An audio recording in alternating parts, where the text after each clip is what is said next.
Hey guys, welcome to another review, and today we'll be talking about the SINoALICE units, Alice and Snow White. I looked at the 4-star and it's nothing, they didn't put any attention to detail into that unit at all, since it's a 4-star, so. At first glance, team art looks pretty good. You can't see it, unfortunately, due to my setup here, but 250 attack, 200 sword. That basically the same variance as always. The paralyzed does not matter. I don't know why they would even add that to a 5-star team art at this point. It's completely useless.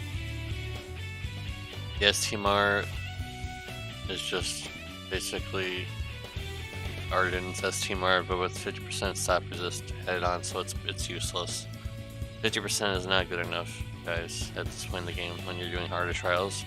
You can't rely on 50% of it happening. Maybe it'll happen, maybe it won't happen. You can't rely on that. That's not good enough. So 100% not stop resistance, so not so great.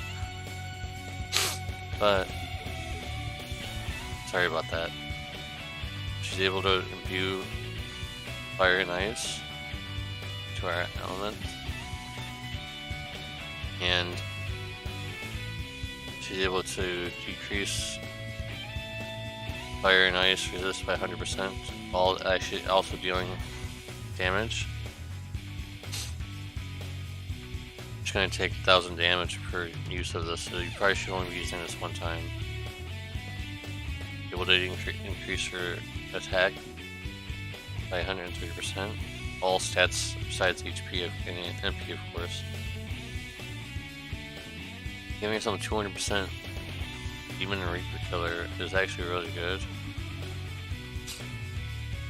And she has like she can use all of her abilities with her go cast, but there's some weird things where she's gonna have to do, like use this 10 Olympus Crystal move to increase her mods.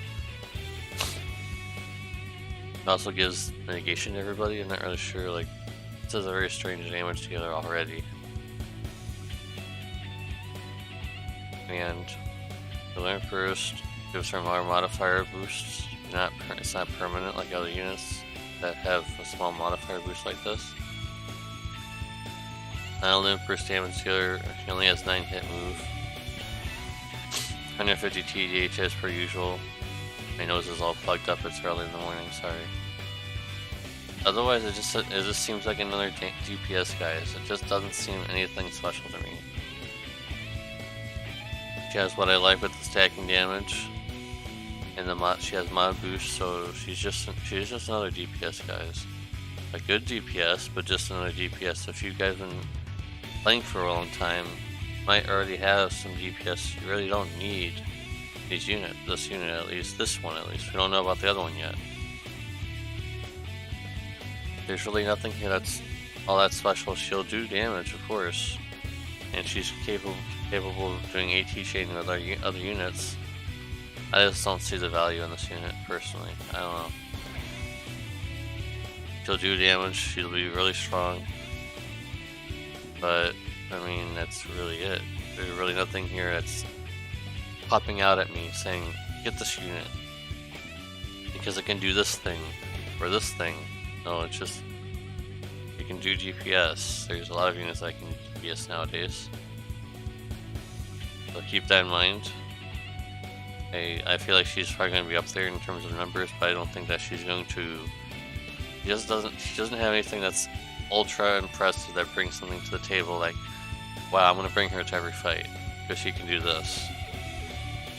Because other units can do similar to things to this, mod boost, stacking damage, you know, that kind of stuff. So moving on, Snow White. Two-handed great sword with a much higher variance, and also 3% MP, which I like, and 30% attack only equipped to her. However, I think that with both of these units, their teamers are going to be not so good because of the damage formula for trials. Yeah, so both of their weapons 150 attack, and I just don't know if that's gonna be good. Like, they're gonna suffer a little bit in the damage penalty. Weapon TMRs are not so great. Her STMR, 65 attack and magic. It's okay, but it's inferior to Soul's STMR and Red 13's STMR because at least they do something. This is just flat attack and magic. It doesn't do anything. It's very very uninspiring. Basically, it's very uninspiring. But the unit itself, I think, is the better of the two. She does not have imbues like the other one, but she has innate triple cast, and also she can debuff Thunder and Wind, and then she can use Thunder and Wind. Basically, you're locked to one of them once you use them.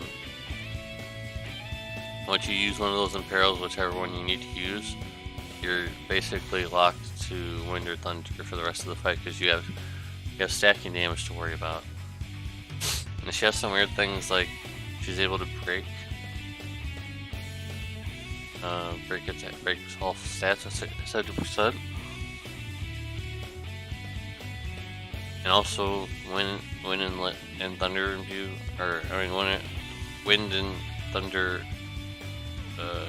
debuff. So you definitely want to use that. Despite her getting she's able to fill her lone first gauge with this cooldown, but despite the 250% lone burst fill, or lone burst damage, she has no other lone burst damage in her kit.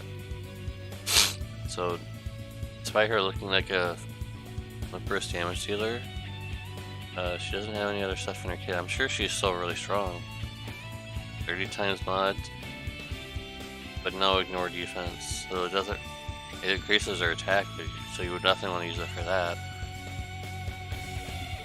It's probably still going to be her main strength is using this cooldown and then limit bursting, but I don't know. Like, it doesn't seem that strong because she does no limit burst damage in her passive. I'm pretty sure I looked over it already. But she has something really interesting where she restores 15% HP every turn. That's pretty good. That's quite a bit. She's able to get her limit burst up pretty quickly. But the problem is that she doesn't have any limit burst damage, so you're gonna have to supplement that with other things. There have been a lot of limit burst things in the past, like trial stuff and all that. So maybe you can just build her like that, and she'll probably be pretty strong with the limit burst chainer. And then being able to stack thunder damage on the side, or wind damage, whichever you prefer to use in that specific trial. So, oh man, I don't mean to do all the sniffling, sorry. I don't know. I personally don't think either of these units are worth going for. I think they're very uninspiring.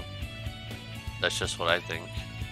They didn't really try. There's definitely something going on with FFBE right now, where they're just not trying. Both of these units just don't seem uninspiring at all to any degree of where you would want to get them, besides nostalgia, if you're a fan of this series. Otherwise, I think you should just probably stay away, because I just don't feel like they're good. And I know they can do a lot of damage, but guys, remember, I'm reviewing them based on a lot of other DPS in the game. There's so much other DPS in the game lately, like in the past few months. There's so much DPS in the game, like you don't need all this DPS. If you've got CGN unit, if you've got Luminary, Hero, whatever you want to call him, but if you got, kind of think of something else. There's been so much DPS that it's just I can't think of them all right now. If you've got any of the Dragon Quest units, the damage dealers, I think you're set. You don't really need these units. Luminary, apparently, at least I've heard, is stronger than CGN Unite now. So if you have Luminary, you're set on DPS for a long time. You don't need these units. You really don't. But I think that's about it, guys. I just don't really see much value in them. They're strong, of course, but I just don't see a huge amount of value or potential, and there's not very much inspiration with these at all. So you won't be seeing any pull videos from me for this, of course. I think that's about it. If you look at them in your item world roles, and then, by the way, another thing that got nerfed is item world reward. The 4-star ticket is now gone, and now it's a 4-star EX ticket. So yay, more stuff that got taken away from us. They're just trying to weasel their way through things that is good for the player. So you'd think during a collaboration event you'd probably, leave good rewards in for new players. Nope, 4-star EX ticket. Okay. Sorry for my mini rant there. I just want to get that off my chest real quickly. Anyways, guys, let me know what you guys think. Am I wrong? Is there something I'm missing about these units? Because they just seem pretty standard. Damage dealer, stacking damage, stuff like that. A lot of other units can do that. And Snow White, pretty much the same with limit burst chaining, but no limit burst damage in her passives, so you have to build her for limit burst. I mean, there is ways to do it. Anyways, guys, I'll see you guys in the next one. Please subscribe, please like, and let me know down below in the comments section what you guys think of them, or just maybe tell me what collaborations you'd like to see. Anyways, see you in the next one. Peace.